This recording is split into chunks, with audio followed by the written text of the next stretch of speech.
आज आपके सामने व्यावसायिक पर्यावरण सीरीज का पार्ट 2 लेके आया हूँ। चलिए स्टार्ट करते हैं।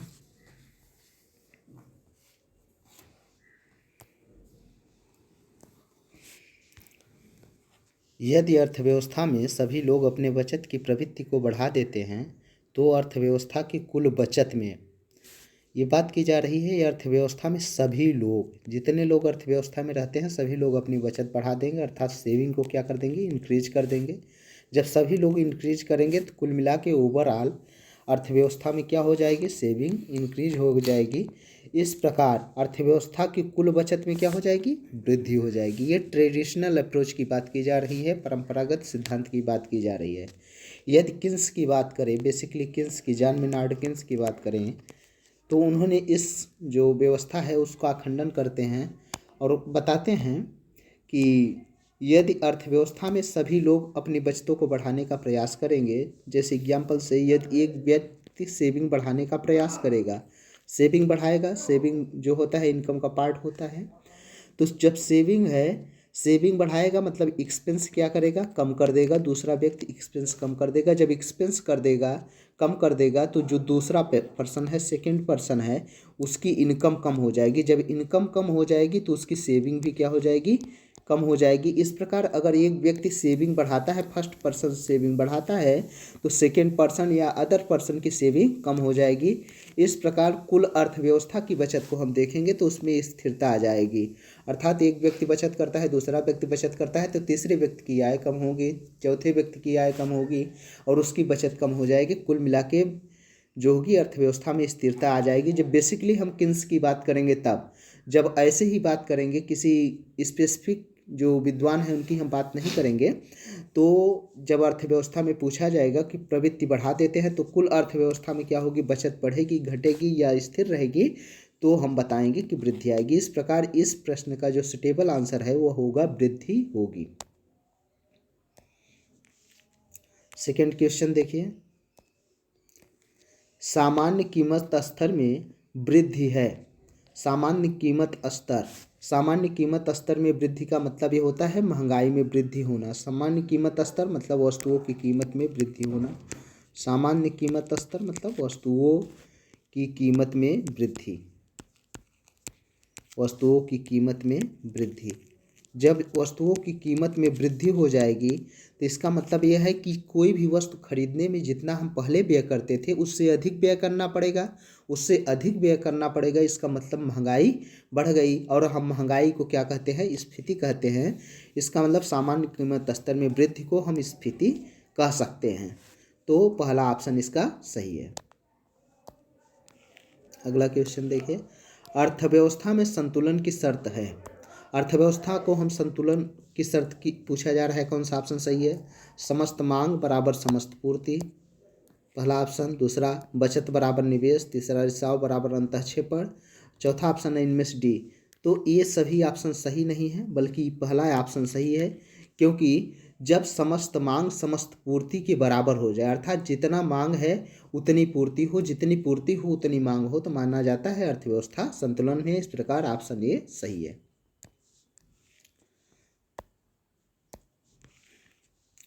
अगला क्वेश्चन, प्रतिष्ठित रोजगार सिद्धांत के बारे में निम्नलिखित में से कौन सा कथन सत्य है।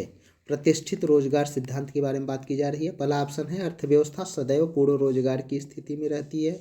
दूसरा, अर्थव्यवस्था में अति उत्पादन तथा न्यून उत्पादन की संभावना नहीं होती है। तीसरा ऑप्शन है ए और बी दोनों। चौथा ऑप्शन है इनमें से कोई नहीं। प्रतिष्ठित रोजगार का सिद्धांत ये कहता है कि जितने लोग होते हैं सभी को रोजगार मिला होता है। कोई भी एक ऐसा व्यक्ति नहीं होता है जिसे रोजगार न मिला हो। अर्थात यहाँ पे ऐच्छिक बेरोजगारी नहीं होती है, ऐच्छिक बेरोजगारी होती है, अनैच्छिक बेरोजगारी नहीं होती है। जब प्रतिष्ठित रोजगार का सिद्धांत लागू होता है तब, यह सिद्धांत 1929 की जो मंदी आई थी उसके पहले पूरी तरह से लागू हुआ करता था और माना जाता था कि सभी जितने भी अर्थव्यवस्था में लोग हैं सभी को रोजगार मिला होगा। और ये कहता है कि ऐसी स्थिति में न अति उत्पादन होगा न न्यून उत्पादन होगा। अति उत्पादन का मतलब जितनी मांग है उससे अधिक उत्पादन, न्यून उत्पादन का मतलब जितनी मांग है उससे कम उत्पादन। तो ऐसी भी स्थिति नहीं रहेगी, क्योंकि प्रतिष्ठित रोजगार का सिद्धांत कहता है कि जितनी वस्तुओं की सप्लाई होगी उतनी मांग भी होगी। इसी से संबंधित है जेबी से का नियम। जेबी से का नियम, जेबी से का नियम, ये विद्वान है जेबी से का नियम। जेबी से का नियम ये बाजार का नियम बताते हैं। बाजार का नियम है इनके, बाजार का नियम है। इन्होंने बाजार के नियम में बताया कि जो भी पूर्ति होगी, पूर्ति ये बताते हैं वस्तु की पूर्ति, वस्तु की पूर्ति स्वयं मांग बना लेती है, स्वयं मांग बना लेती है। इसका मतलब ये है कि जितनी पूर्ति होगी उतनी मांग भी होगी, दोनों बराबर होंगे, न न्यून या अति उत्पादन या न्यून उत्पादन की संभावना नहीं होगी। इस प्रकार ए और बी ऑप्शन आपका बिल्कुल सही है जब प्रतिष्ठित रोजगार का सिद्धांत लागू होता है तब। अगला क्वेश्चन देखिए, केन्स का रोजगार सिद्धांत निम्नलिखित में से किस पर निर्भर है? प्रभावपूर्ण मांग, पूर्ति, उत्पादन क्षमता या इनमें से कोई नहीं। केन्स का रोजगार सिद्धांत यह कहता है कि जब मंदी जैसी स्थितियां हों, मंदी जैसी स्थितियां हों, उस समय वस्तुओं की मांग बिल्कुल न्यून हो जाती है, वस्तुओं की न्यून मांग हो जाती है, वस्तुओं की मांग नहीं की जाती है। और यदि इस मंदी की अवस्था से उबरना है तो हमको व्यय करना पड़ेगा। जब हम व्यय करेंगे तो दूसरे व्यक्तियों की दूसरे व्यक्तियों की आय बढ़ेगी, और हम व्यय करेंगे मतलब वस्तुओं की हम मांग करेंगे। यदि हम रोजगार सिद्धांत, केन्स के रोजगार सिद्धांत की बात माने तो हमको मांग को बढ़ाना पड़ेगा जिससे लोगों के रोजगार बढ़ेंगे। अर्थात केन्स का सिद्धांत प्रभावपूर्ण मांग पर निर्भर है। इस प्रकार ऑप्शन ए आपका बिल्कुल सही है। अगला क्वेश्चन देखिए, रोजगार स्तर के निर्धारण के लिए सामूहिक मांग तथा सामूहिक पूर्ति का अवधारणा किसने किया? तो इसकी अवधारणा का प्रयोग किया था जेम्स मिल ने। इन्होंने कहा सामूहिक मांग सामूहिक पूर्ति को जो है, सामूहिक मांग सामूहिक पूर्ति को प्रभावित करता है। सामूहिक मांग जितनी होती है उतनी सामूहिक पूर्ति होती है, ये दोनों एक दूसरे को प्रभावित करते हैं। इस अवधारणा का प्रयोग किसने किया? जेम्स केन्स ने। अगला क्वेश्चन देखिए, पूर्ण रोजगार वह दशा है जिसमें प्रचलित मजदूरी दर पर कार्य करने योग्य इच्छुक व्यक्ति कार्य प्राप्त कर लेते हैं। तो पूर्ण रोजगार की जो दशा होती है उसमें जितने भी व्यक्ति हैं, जितने भी अर्थव्यवस्था में रहने वाले लोग हैं, यदि प्रचलित मजदूरी दर पर कार्य करना चाहें और योग्य है, उसके इच्छुक हैं, कार्य करना चाहते हैं, तो सभी को रोजगार मिल जाता है। तो इस दशा को हम क्या कहते हैं? पूर्ण रोजगार कहते हैं। ठीक है, इस प्रकार ऑप्शन ए आपका बिल्कुल सही है। अगला क्वेश्चन देखिए, अनैच्छिक बेरोजगारी वह स्थिति है जिसमें श्रमिक मजदूरी की वर्तमान दर पर काम करने के योग्य होते हैं तथा काम करने को तैयार होते हैं परंतु काम नहीं मिलता है। किसने कहा? ऑप्शन ए आपका है, ऑप्शन ए है हैंसन, ऑप्शन बी है स्पेंसर, ऑप्शन सी है वार्ड, चौथा ऑप्शन है इनमें से कोई नहीं। तो इस कथन को किसने कहा था? इस कथन को किसने कहा था? हैंसन ने। इस प्रकार ऑप्शन ए आपका बिल्कुल सही है।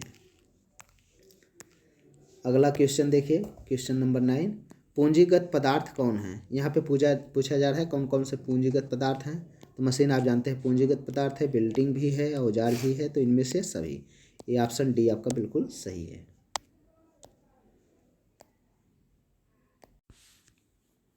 चलिए अगला क्वेश्चन देखिए, क्वेश्चन नंबर 10। क्वेश्चन नंबर 10 में है, किसने कहा औसत उपभोग प्रवृत्ति उपभोग व्यय एवं आय के किसी भी विशेष स्तर का अनुपात है? औसत उपभोग प्रवृत्ति की बात की जा रही है, उपभोग व्यय एवं आय के किसी भी विशेष स्तर का अनुपात होता है। ये किसने कहा था? कुरिहारा ने। इस प्रकार ऑप्शन ए आपका सही है। अगला क्वेश्चन देखिए, क्वेश्चन 11, किसने कहा औसत उपभोग प्रवृत्ति एक विशेष आय स्तर पर उपभोग एवं आय का अनुपात है? ए पीटरसन ने कहा था। इस प्रकार ऑप्शन ए आपका बिल्कुल सही है।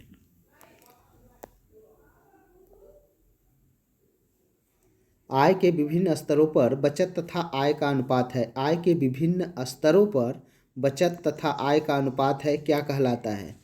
इसको कहते हैं बचत प्रवृत्ति आय। इस प्रकार ऑप्शन ए आपका बिल्कुल सही है। सीमांत बचत प्रवृत्ति बचत में होने वाली परिवर्तन तथा आय में होने वाले परिवर्तन का अनुपात है, क्या कहलाता है? इसके लिए आपके पास ऑप्शन दिए गए हैं। औसत बचत प्रवृत्ति, सीमांत बचत प्रवृत्ति, तीसरा बचत, चौथा इनमें से कोई नहीं।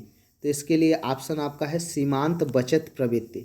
जब हम एक अधिक इकाई पे जितना खर्च करना चाहते हैं कम इकाई पे खर्च करते हैं तो उससे होने वाली बचत को सीमांत बचत कहते हैं और इस प्रवृत्ति को सीमांत बचत प्रवृत्ति कहते हैं। इस प्रकार ऑप्शन बी आपका बिल्कुल सही है।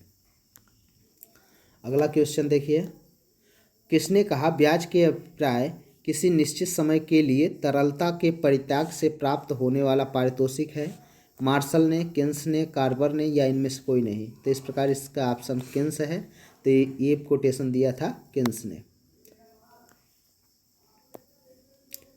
अगला देखिए, स्फीति का अंतराल को ठीक करने के लिए प्रमुख राजकोषीय उपाय कौन सा है? राजकोषीय उपाय में आता है सार्वजनिक व्यय,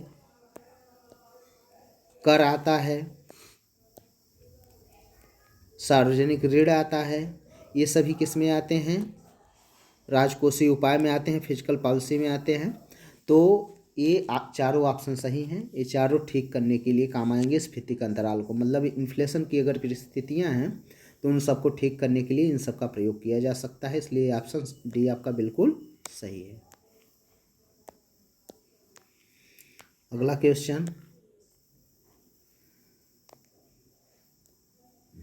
स्फीतिक अंतराल को ठीक करने के लिए प्रमुख मौद्रिक उपाय कौन से हैं? मौद्रिक उपाय कौन अपनाता है? आरबीआई, जो देश का केंद्रीय बैंक होता है उसके द्वारा मौद्रिक उपाय किए जाते हैं, आरबीआई के द्वारा। और जो राजकोषीय नीति होती है या राजकोषीय उपाय होते हैं वो सरकार के द्वारा किए जाते हैं। तो यहाँ पे पूछा जा रहा है आरबीआई जो होता है स्फीतिक अंतराल को ठीक करने के लिए, इन्फ्लेशन की परिस्थितियों को ठीक करने के लिए कौन कौन से उपाय अपनाता है? पहला, बैंक दर में वृद्धि, बिल्कुल सही है। अगर बैंक दर में वृद्धि कर देगा तो अधिक ब्याज दर पे जो है, जो कमर्शियल बैंक है, वाणिज्यिक बैंक है, उनको लोन मिलेगा। जब लोन उनको अधिक ब्याज दर पे मिलेगा तो जनता को भी अधिक ब्याज दर पे लोन देंगे।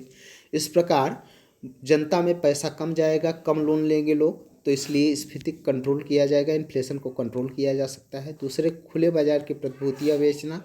खुले बाजार में प्रतिभूतियाँ बेचेगी आरबीआई तो जो अर्थव्यवस्था में पैसा है, इकोनॉमी में पैसा है, वो आरबीआई के पास आ जाएगा। तो स्फीति यहाँ से भी कंट्रोल होगी, इन्फ्लेशन। तीसरा, सी, नगद कोष अनुपात में वृद्धि। अगर सीआरआर में वृद्धि कर देती है तब भी इन्फ्लेशन को कंट्रोल किया जा सकता है। इसलिए ये ऑप्शन आपका इनमें से सभी बिल्कुल सही है। ऑप्शन डी बिल्कुल करेक्ट है। अर्थव्यवस्था में आर्थिक अस्थिरता को व्यक्त करती है। आर्थिक अस्थिरता की बात की जा रही है। आर्थिक स्थिरता की, इकोनॉमिक इम्बैलेंस की बात की जा रही है। जो अर्थव्यवस्था है इकोनॉमिक इम्बैलेंस हो गया है, बैलेंस में नहीं है। तो क्या होगा? न्यून मांग होगी, हो सकता है कम मांग हो। अतिरेक मांग मतलब अधिक मांग, मतलब सरप्लस डिमांड कर ली जाए। यहाँ पे जो है लेस डिमांड होगी, यहाँ सरप्लस डिमांड हो जाएगा। इस प्रकार दोनों बातें हो सकती हैं। तो इसलिए ऑप्शन ए और बी बिल्कुल सही है। मतलब ऑप्शन सी सही है जिसमें ए और बी दोनों सही होंगे। अगला क्वेश्चन है क्वेश्चन नंबर 18। निम्नलिखित में से कौन सा प्रत्यक्ष कर के उदाहरण है? आयकर आपका प्रत्यक्ष कर है, आपको अच्छे से जानते हैं। उपहार कर हो गया, संपत्ति कर हो गया, ये सभी। तो इनमें से सभी मतलब ऑप्शन डी आपका बिल्कुल सही है। तीनों प्रत्यक्ष कर के उदाहरण हैं। अब अप्रत्यक्ष कर के आपसे उदाहरण पूछे जा रहे हैं। अप्रत्यक्ष कर का उदाहरण कौन सा है? देखिएगा क्वेश्चन, अप्रत्यक्ष कर का उदाहरण कौन सा है? इसमें है आपका बिक्री कर, उत्पादन कर, मनोरंजन कर। ये सभी अप्रत्यक्ष कर के उदाहरण हैं। ऑप्शन डी सही है। इन सब के स्थान पे क्या है? अब जीएसटी। अगला देखिए, न्यून मांग को ठीक करने के लिए अन्य उपायों में से न्यून मांग को ठीक करने के अन्य उपायों में निम्न में कौन है? आयात माइनस निर्यात, आयात निर्यात नीति। आयात निर्यात नीति में परिवर्तन करके न्यून मांग को ठीक किया जा सकता है। समर्थन मूल्य नीति, समर्थन मूल्य में नीति में परिवर्तन करके न्यून मांग को ठीक किया जा सकता है। मजदूरी नीति, इन तीनों नीतियों में परिवर्तन करके हम न्यून मांग को ठीक कर सकते हैं, इसलिए ऑप्शन डी आपका बिल्कुल सही है, करेक्ट है। अतिरेक मांग को ठीक करने के उपाय निम्न में से कौन है? सरप्लस डिमांड की बात हो रही है, सरप्लस डिमांड की बात हो रही है। राजकोषीय उपाय, मौद्रिक उपाय, उत्पादन में वृद्धि, ये सभी करके अतिरेक जो मांग है, मतलब जो सरप्लस डिमांड है, उसको ठीक किया जा सकता है, संतुलित किया जा सकता है, इसलिए ऑप्शन डी बिल्कुल सही है। अगला क्वेश्चन देखिए, राजकोषीय नीति के प्रमुख संगठक हैं। कर, बिल्कुल। सार्वजनिक ऋण, ये भी बिल्कुल सही है। घाटे की वित्त व्यवस्था से प्राप्त धन, इन तीनों को राजकोषीय नीति के उपकरण माने जाते हैं, टूल्स माने जाते हैं। ये कंपोनेंट हैं जो है फिजिकल पॉलिसी के टूल्स माने जाते हैं या कंपोनेंट्स माने जाते हैं, तो इनमें से सभी। प्रसिद्ध पुस्तक इंटरेस्ट एंड प्राइसेस के लेखक कौन है? प्रसिद्ध पुस्तक इंटरेस्ट एंड प्राइसेस, इसका इंटरेस्ट एंड प्राइसेस नाम नहीं है, बल्कि इसका नाम है इंटरेस्ट एंड मनी। इंटरेस्ट, एक मिनट, इंटरेस्ट एंड मनी, इसका पूरा नाम क्या है?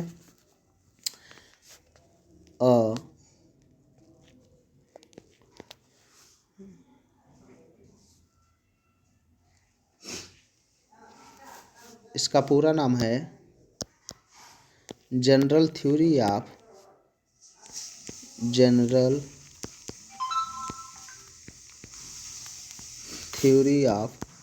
एम्प्लॉयमेंट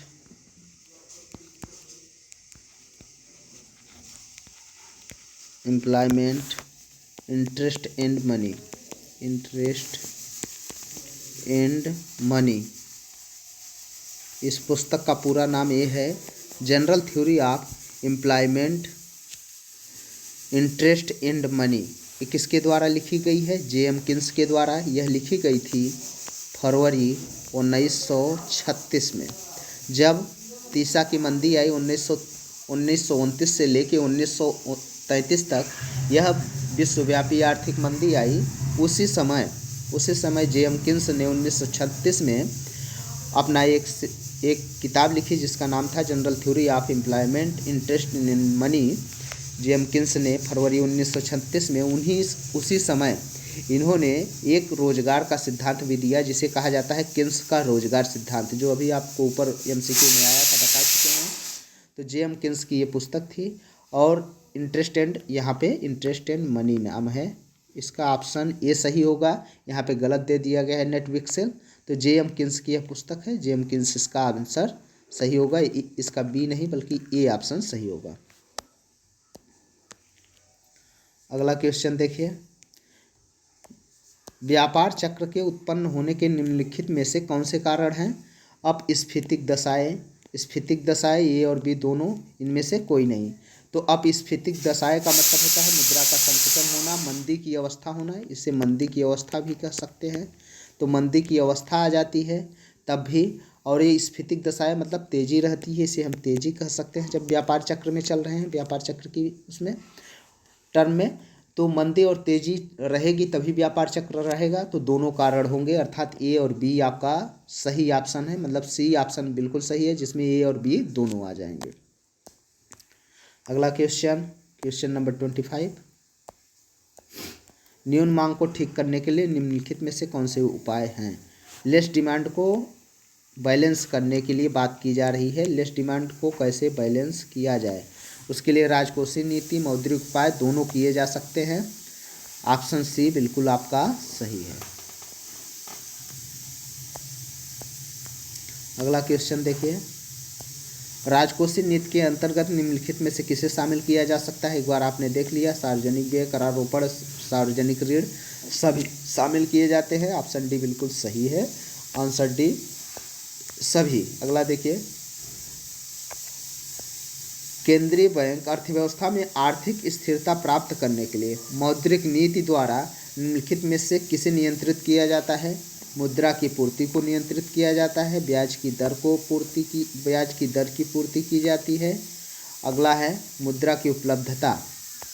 तो इनमें से सभी ऑप्शन आपका बिल्कुल सही है। चारों को नियंत्रित किया जाता है या चारों पे ध्यान दिया जाता है आरबीआई के द्वारा जब मौद्रिक नीति मॉनेटरी पॉलिसी में। तो ऑप्शन डी आपका बिल्कुल सही है। अगला, केंद्रीय बैंक के निम्नलिखित में से किसके द्वारा मात्रात्मक साख पर नियंत्रण रखता है? बैंक दर द्वारा, खुले बाजार की क्रियाएं, नगद कोष अनुपात, इनमें से सभी। तो ऑप्शन आपका डी बिल्कुल सही है। बैंक मात्रात्मक केंद्रीय बैंक द्वारा साख नियंत्रण दो प्रकार से किया जाता है। क्रेडिट कंट्रोल दो प्रकार से किया जाता है। एक होता है क्वांटिटेटिव टेक्निक्स और दूसरे होते हैं क्वालिटेटिव टेक्निक्स। तो यहाँ पे क्वांटिटेटिव टेक्निक की मात्रात्मक तकनीकों की बात की जा रही है। तो मात्रात्मक तकनीक में बैंक दर, खुले बाजार क्रियाएं, नगद कोष अनुपात, ये CRR हो गया, SLR भी आता है। उसके बाद रेपो रेट आता है, रिवर्स रेपो रेट आता है जिसे RRR कहते हैं। तो RRR ये सभी क्या होते हैं? मात्रात्मक साख नियंत्रण होते हैं, क्वांटिटेटिव कंट्रोल की टेक्निक्स कही जाती हैं। तो ये ऑप्शन डी आपका बिल्कुल सही है। अगला, न्यून मांग को ठीक करने के लिए निम्नलिखित में से कौन से मौद्रिक उपाय किए जा सकते हैं? जो मौद्रिक उपाय हैं उनकी बात की जा रही है। तो बैंक दर में कमी भी की जा सकती है, खुले बाजार में प्रतिभूतियां खरीदना भी हो सकता है, नगद कोष अनुपात को कम करना। तो ये ऑप्शन डी आपका बिल्कुल सही है। निम्नलिखित में से वास्तविक निवेश कौन सा है? शेयर खरीदना, पुरानी फैक्ट्री खरीदना, भवनों का निर्माण, बैंक में जमा खाता खोलना। तो वास्तविक निवेश की बात की जा रही है। दो प्रकार के निवेश होते हैं। निवेश दो प्रकार के होते हैं, इन्वेस्टमेंट दो प्रकार के होते हैं। एक होता है जब हम इकोनॉमिक की लैंग्वेज में पढ़ रहे हैं, तब इकोनॉमिक्स में पढ़ रहे हैं तो निवेश दो प्रकार के हो जाएंगे। पहला हो जाएगा आपका फाइनेंशियल, जिसे हम वित्तीय निवेश कहेंगे, एक होगा दूसरा वास्तविक निवेश। तो दो प्रकार के होंगे। वित्तीय निवेश वो होते हैं कि हम एक जगह से पैसा कहीं दूसरे जगह लगाते हैं, तो उसे हम कहीं भी हम पैसा लगा देते हैं तो उसे हम वित्तीय निवेश की श्रेणी में रखते हैं। कहीं भी हम पैसा लगा देंगे उसे हम वित्तीय निवेश कहेंगे।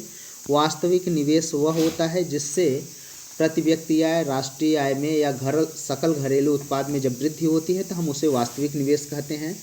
तो शेयर खरीदना ये आपका वित्तीय निवेश है, पुरानी फैक्ट्री खरीदना आपका वित्तीय निवेश है, नई फैक्ट्री आप बनवाते हैं तो वास्तविक निवेश हो जाएगा, भवनों का निर्माण करवा रहे हैं तो ये नया कार्य है इसलिए क्या हो जाएगा? वास्तविक निवेश। बैंक में जमा खाता खोलना ये भी क्या है? वित्तीय निवेश। तो ये शेयर खरीदना, पुरानी फैक्ट्री खरीदना, बैंक में जमा करना ये वित्तीय निवेश के उदाहरण है। भवनों का निर्माण, कोई भी नया निर्माण किया जाए, नया कार्य किया जाए, उसे हम वास्तविक निवेश की श्रेणी में रखते हैं, जिसकी अवधारणा J.M. केन्स ने दिया। J.M. केन्स का पूरा नाम है जॉन मेनार्ड केन्स। तो जॉन मेनार्ड केन्स ने जो है वास्तविक निवेश की अवधारणा को प्रस्तुत किया था। तो वास्तविक निवेश में क्या आ जाएगा? भवनों का निर्माण। इस प्रकार ऑप्शन सी आपका बिल्कुल सही है। अगला देखिए, निवेश के निर्धारक घटक कौन से हैं? ब्याज की दर, पूंजी की सीमांत क्षमता, ए और बी दोनों। ऑप्शन सी आपका ए और बी दोनों है। इस प्रकार ऑप्शन सी आपका बिल्कुल सही है। केन्स के अनुसार विनियोग से अभिप्राय है वित्तीय विनियोग या वास्तविक विनियोग, या ए और बी दोनों। तो ए और बी दोनों। केन्स के अनुसार विनियोग का अभिप्राय क्या है? दोनों। अभी मैंने आपको वित्तीय विनियोग भी बताया, वास्तविक विनियोग भी बताया। इसकी अवधारणा को कौन प्रस्तुत किया था? J.M. केन्स ने। तो वित्तीय विनियोग और वास्तविक विनियोग, इनके अनुसार दोनों विनियोग होते हैं। कौन? ए और बी इनके अनुसार विनियोग को सिर्फ वास्तविक विनियोग कहा जाता है, वित्तीय विनियोग नहीं। इस प्रकार ऑप्शन आपका केन्स के अनुसार विनियोग से अभिप्राय क्या है? वास्तविक विनियोग। ये वित्तीय विनियोग पे जोर नहीं देते, इसकी अवधारणा को नहीं मानते हैं, वित्तीय विनियोग को विनियोग ये नहीं मानते हैं, बल्कि वास्तविक विनियोग को ही विनियोग मानते हैं। इसलिए वास्तविक विनियोग ही इनके अनुसार विनियोग है। प्रतिष्ठित संप्रदाय को स्थापित किसने किया? एडम स्मिथ ने। इसमें आपके सामने ऑप्शन है मार्शल, रॉबिन्स, एडम स्मिथ, इनमें से सभी। तो एडम स्मिथ ने प्रतिष्ठित संप्रदाय को स्थापित किया था। महामंदी का काल कौन सा था? महामंदी का काल था 1929 से 1933। अगर ये आपके सामने ऑप्शन ऐसे रहेगा तो ये सही हो जाएगा आपका। उसके अलावा जो सबसे ज़्यादा इसका स्कोप रहा, सबसे तेज़ी रहा इस मंदी में, वो 1930 के दौर में था। तो इसलिए अगर 1930 ऑप्शन में है, एक एक वर्ष दिया है, तो 1930 आपका सही हो जाएगा।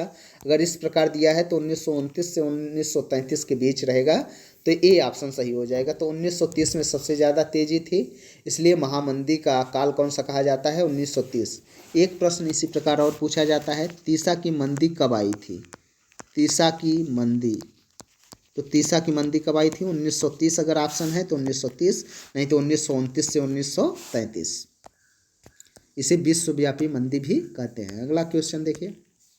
अब कोई क्वेश्चन नहीं है तो क्वेश्चन नंबर 34, 34 क्वेश्चन, ये लास्ट क्वेश्चन था।